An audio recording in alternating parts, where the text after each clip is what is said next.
everyone, and welcome back to Mariana Mas Books. My name is Mariana, and today I am here with my ANCIENTSATHON TBR in retrospect. Two things. One, I acknowledge that I need a haircut. I live in a city that is very near an active volcano, and the past week has been very active, and so it hasn't been advisable to go out because it's raining ashes, quite literally.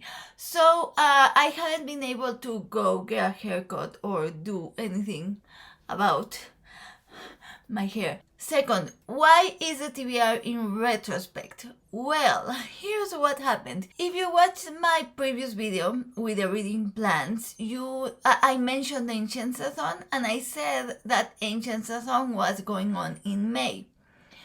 I, like a dummy, watched the announcement videos of the hosts of ANCIENTSATHON, and they mentioned the dates, but somehow in my mind, because the videos were uploaded in May, my brain decided that May was ANCIENTSATHON month. And so I thought that it was in May when it's actually in June. Like a dummy. So I already started with some ANCIENTSATHON reading. So this will be my first TBR video ever, where in the wrap-up video you will see the same books that I mentioned here, because I have already started my reading. Without further ado, here is my TBR. If you don't know, ANCIENTSATHON is a readathon / reading event hosted by Jenny at Jennifer Brooks, David at David Wiley, and Tori at Good Strong Words.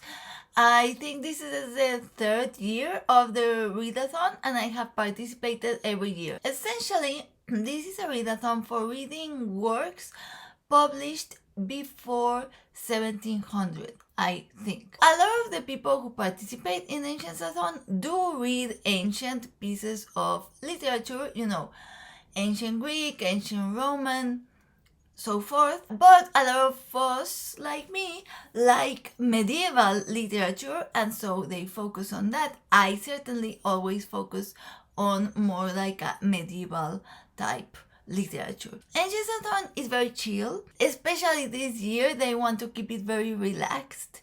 So there are never many prompts, but this year it's just relax. Read something, pre-1700, whatever, do whatever you want. If you want, they do have 3 prompts. I am following 2 of them and substituting another one. Their 3 prompts are reading a play, reading poetry, and reading nonfiction. And the nonfiction segment, it's not nonfiction about pre-1700, it's nonfiction written pre-1700. As I said, this is my 3rd year participating. The first year I read the Volsungs Saga, or the Saga of the Volsungs.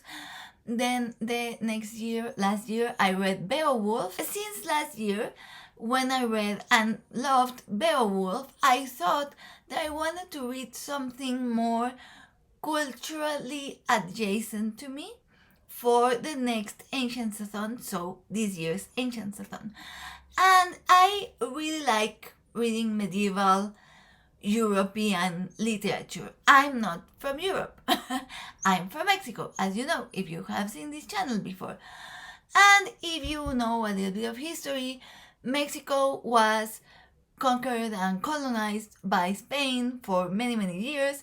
And so we have a lot of Spanish influence in art, culture, architecture, gastronomy, etc.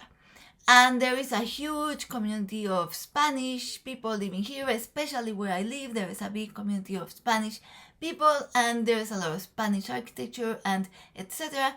And so, if I like medieval Europe and I want something more culturally adjacent to me, at least more than Beowulf or the Saga of the Volsungs, I thought, I'm going to read Spain. And of course, the first thing that came to mind was the Mio Cid, or the poem of the Cid, which is a poem very much in the vein of Beowulf, meaning like an epic tale of a knight and the heroic deeds that they do. Anyway, so I immediately thought of the Mio Cid, and I knew that I wanted to read the Mio Cid this year. And this was one of my plans. And then the other one was Don Quixote. Because Don Quixote was written in the 1600s, but it's about a knight, or it's a parody about knightly culture. And so I thought those two, I wanted to read those two. Mio Cid is poetry, so one of the prompts covered. Don Quixote is a novel, but I don't like reading plays. Please don't hate me. I know it's an unpopular opinion, but maybe I just haven't read the right one. I don't know. Anyway, so I usually don't cover the play prompt. Anyway, so I'm substituting it for a novel, which is Don Quixote. And then finally, nonfiction. I wasn't planning on reading nonfiction, but then, and again, this is a TBR in retrospect. So I have already started the Mio Cid, which Chef's Kiss, loving, obsessed. And I have already started Don Quixote, which again I'm loving, and I'll talk more about those two when I do a wrap up. I don't see myself finishing Don Quixote this month just because I'm really enjoying it, but I feel like it's going to be a slow read for me. But I do want to finish the Mio Cid. Anyway, the Mio Cid is about a very famous Spanish knight called Rodrigo Diaz de Vivar. And turns out Rodrigo Diaz de Vivar, or El Cid as he is known, is an actual historical figure. I did not know this. I honestly thought it was like Beowulf, where it's just a fictional heroic poem and this fictional knight did heroic things.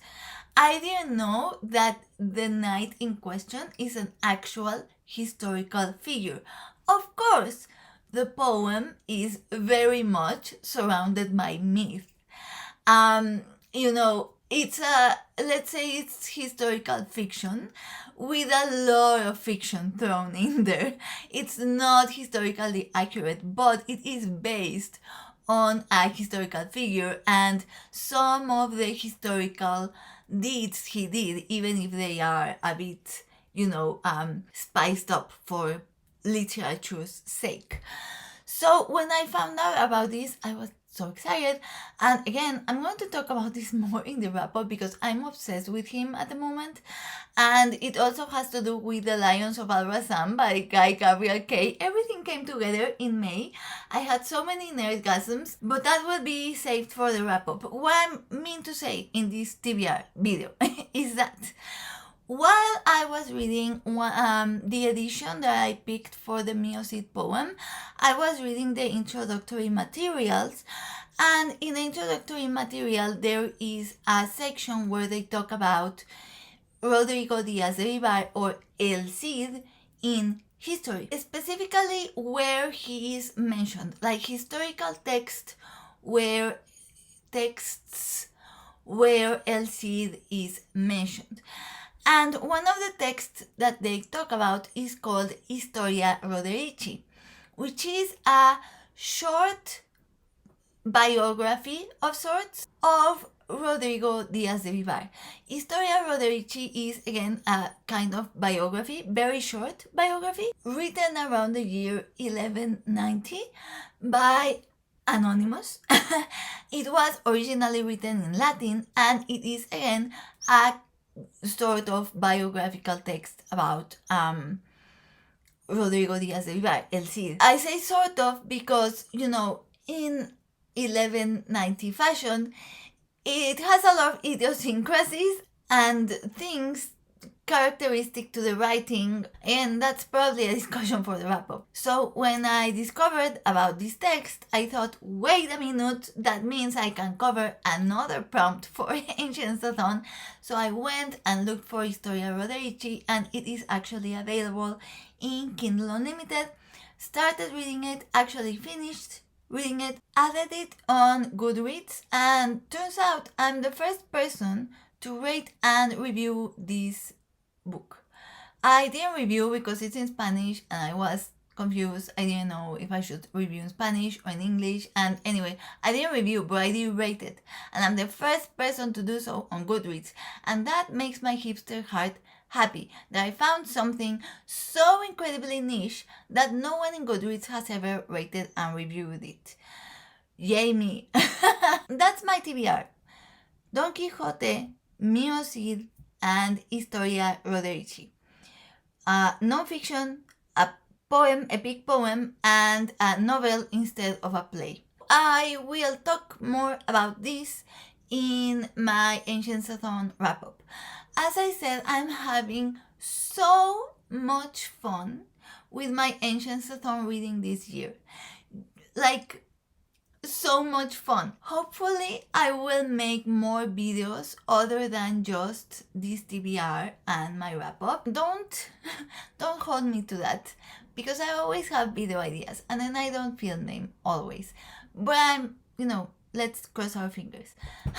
So this is my TBR in retrospect for ANCIENTSATHON. I am happy to be participating. I participate every year. I am a fan of all of the 3 co-hosts' channels. Please check them out. Please check ANCIENTSATHON. Please read something if it sounds good to you. If it does, comment down below. And I guess that's it for today. Oh yeah, I said that my next video was going to be a review for The Lions of Al-Rassan, but this TBR video was time sensitive, so I decided to do this one first. Anyway, so I will see you with another bookish video soon, and in the meantime, I wish you happy reading.